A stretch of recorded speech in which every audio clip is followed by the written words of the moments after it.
Rumi était l'une des rares personnes à transcender le temps et l'espace. Rumi a fait appel à des personnes de toute culture et de tous horizons avec son langage amoureux pendant des siècles. Il est intemporel car il s'adresse au cœur. Rumi est l'un des poètes les plus fréquemment cités en Occident, jetant un pont entre le monde islamique et l'Occident et formant un terrain d'entente pour dialoguer avec son œuvre. Dieu a dit que la lumière soit, et la lumière fut. Nous avons décoré les cieux du monde avec des lampes à huile et les avons pris sous protection. Car c'est auprès de toi qu'est la source de la vie, c'est à ta lumière que nous voyons la lumière. Aimez-vous comme des frères, soyez affectueux et humbles. Nous lui avons donné un sentiment d'amour et de pureté de notre part. Elle était très dévote. Les prophètes sont venus pour montrer aux gens l'exemple de la beauté et de la bonté. Les Écritures ont été envoyées pour enseigner la vérité et la justice. En fait, tous les enseignements pointent vers un seul mot.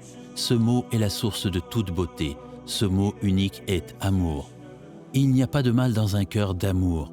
Ceux qui croient et accomplissent les bonnes œuvres, le tout miséricordieux leur fera certainement naître l'amour le plus tendre. En fait, il a vécu ces principes dans sa vie. Méviana Selahaddin Rumi a appelé tout le monde à ce mot. Il s'est inspiré du Coran, le Coran en a enseigné. Ô croyants, vous êtes des gens qui aiment tout le monde et qui croient à tous les livres révélés par Dieu, et vous croyez à tous les livres révélés par Allah. Ceux qui croient et font de bonnes œuvres, le Tout-Puissant leur a donné le droit de croire et de faire de bonnes actions. En fait, il a vécu ces principes dans sa vie. Alors que Rumi vivait en Anatolie, il était occupé par les Mongols. Il a conseillé au public de se calmer à cause de l'invasion mongole. C'est pourquoi il a fait l'objet d'insultes. Rumi a choisi de s'entendre avec eux, mais il avait des idées très avancées en tête. L'une de ces idées était que les Mongols allaient suivre une ligne complètement différente. En effet, dans un verset de la cour, il dit « Quand vous regardez les Mongols, vous voyez des méchants notoires, mais je les considère comme sans bannière de la foi. » La vérité confirmant cette phrase a eu lieu 35 ans après sa mort. Ghazan Khan, le chef de l'État, imprime et accroche le poème de Rumi en lettres d'or à la Divan House de Cannes. Oui, nous avons inévitablement besoin de sons comme Rumi pour noyer les tambours durs du choc des civilisations. Aujourd'hui, il devient impératif de prendre le temps de se réunir, de se parler, de se comprendre et de trouver un socle et un cadre de référence commun. Il n'a pas seulement parlé de compassion et de tolérance dans ses écrits et ses actes, mais il a également indiqué comment une atmosphère où ces valeurs deviendraient réalité émergerait.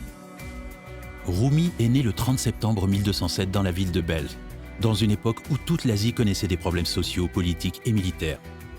Comme les serviteurs bien-aimés de Dieu, il a été persécuté et finalement contraint de quitter son pays. Ils se rendent d'abord à Nisba, puis à Bagdad, puis à la Kaaba. Ils se rendent ensuite à Damas et à Karaman. Ils s'installent à Konya à l'invitation du sultan Seldjoukide qui invite le père de Rumi, Bahaeddin Veled. En 1231, à la mort de son père, ses disciples se rassemblent cette fois autour de Mevlana.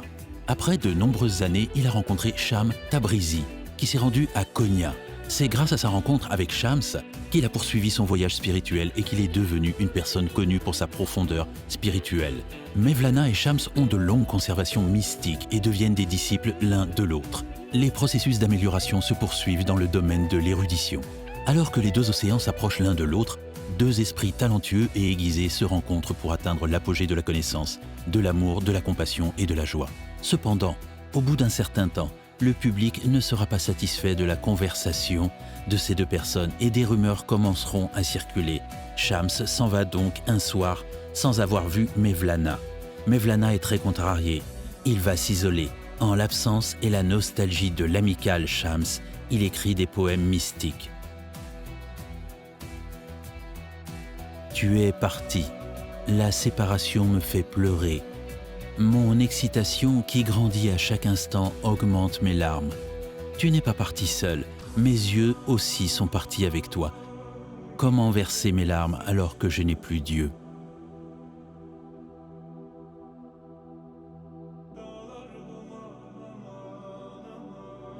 L'amour divin de Mevlana s'est transformé en feu et a mûri en cuisinant. En fait, avec le départ de Shams, il a commencé à faire tourbillonner Samar. J'ai entendu dire que tu avais l'intention de nous quitter. Ne le fais pas. Un autre amant, tu gravites autour d'un autre ami. Ne le fais pas. Que fais-tu dans ce monde étranger, étranger? De quelle personne obstinée parlez-vous? Non, ne nous volez pas, à nous-mêmes, ne partez pas vers des contrées lointaines. Vous admirez les autres voler, ne le faites pas. Ô lune, le monde est dévasté à l'envers pour toi. Tu nous dévastes, tu nous mets à l'envers, ne le fais pas. Comme on le sait, Semar est le symbole de la transformation d'une personne en réalité et en amour. Les derviches tournent autour de leur cœur pendant la Sema, tout comme les planètes gravitent autour du Soleil, ils tournent autour du cheikh. Cela symbolise également la communication de Mevlana avec son ami divin Shams Tabriz. Sema commence là où la convoitise s'épuise, là où le moi et l'égoïsme prennent fin. Lorsque Semazen enlève son gilet noir, il entreprend un voyage spirituel et s'élève vers l'éternité. Sa pièce sur la tête est la pierre tombale du moi. Sa robe blanche est le linceul du moi. Sa main droite est dirigée vers le ciel pendant qu'il prie et sa main gauche est tournée vers le sol.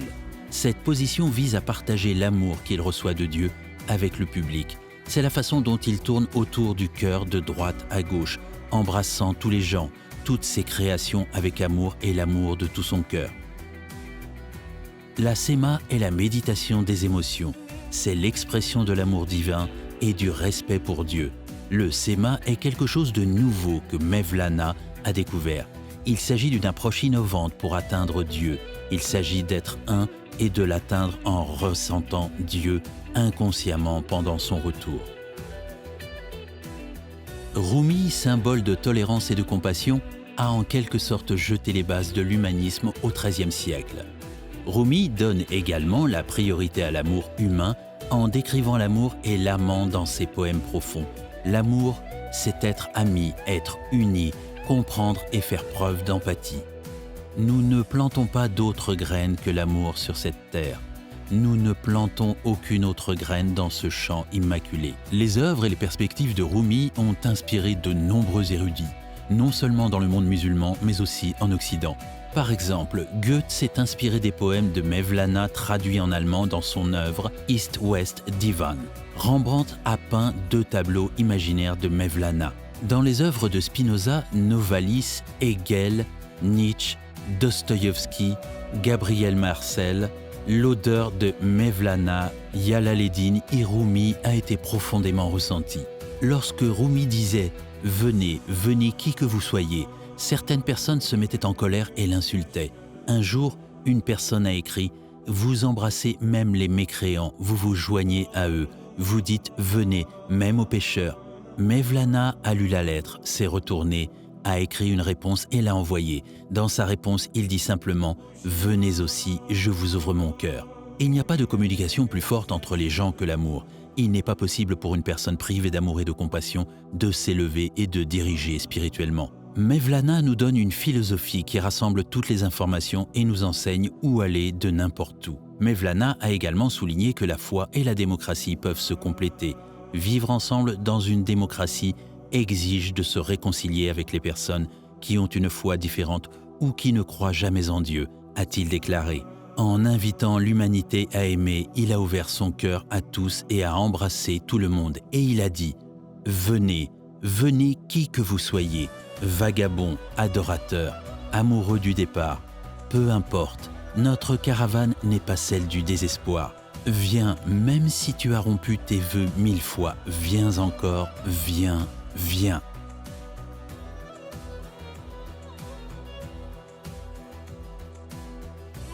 Et Rumi a commenté sa vie avec les 3 mots suivants. J'ai été cru, cuit et brûlé. Aujourd'hui, nous sommes ici en tant que germes des graines plantées par Mevlana. Dans un monde où l'amour est remplacé par l'envie et la haine, nous ne pouvons que nous rassembler pour atteindre le même objectif. Aujourd'hui, les langues que nous parlons peuvent être différentes, mais Rumi dit « Ceux qui partagent le même sentiment, pas ceux qui parlent la même langue, peuvent s'entendre.